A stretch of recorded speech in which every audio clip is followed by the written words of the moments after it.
Hi, Daily Dosers. My name is Kip Strawbridge, and I'm the campus pastor at our Carlsbad campus here at North Coast.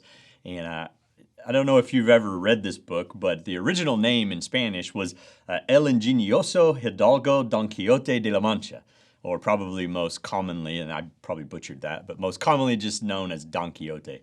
And there's a phrase inside that book that was translated when first translated to English that reads like this: "You shall know the person by his company." And that phrase is carried over and retranslated in many different ways over time. Another version of it says, "Show me your friends and I'll show you your future."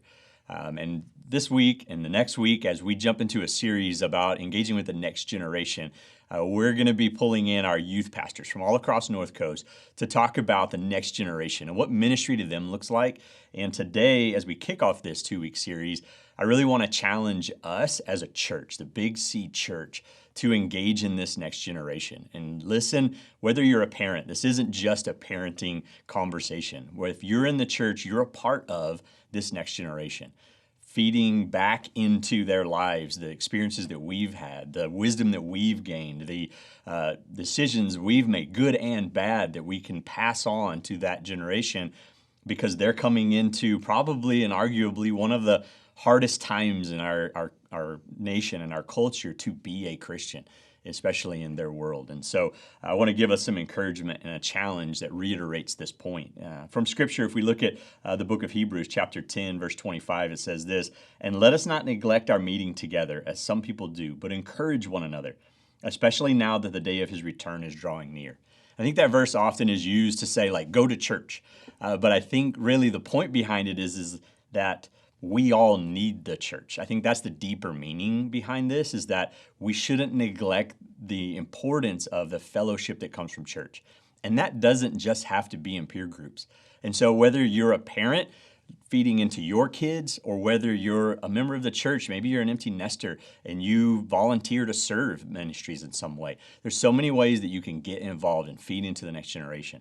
And so I challenge you to take that challenge up for yourself and consider and even be prayerful to say, God, how can I be an impact to this next generation and leave the world better for them? Help them navigate the difficulties of this life that maybe I've already navigated some difficulties and maybe I've hit some mines, but maybe if I can help them dodge some of the mines in the minefield of life, that's what you want me to do. And so maybe be prayerful about that.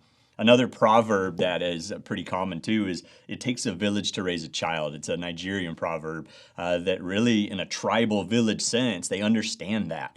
And in our culture, maybe we've lost a little bit of that. You know, we break off into our, stations in life, and we break off into our peer groups, and we segment ourselves off. And in that, some of the negative side effects is that we don't get this intergenerational interaction as much. And so I think as a church, we need to be mindful of that. And so today's Daily Dose, and over the next few days in this next 2 weeks as we jump into this, I encourage you not to write this off as a parenting Daily Dose on the next generation of youth, but this is really a challenge to the church. And if you're a part of the church, this is a challenge to you. How do you engage in that next generation? Another verse in Proverbs says, "Whoever walks with the wise becomes wise, but the companion of fools will suffer harm."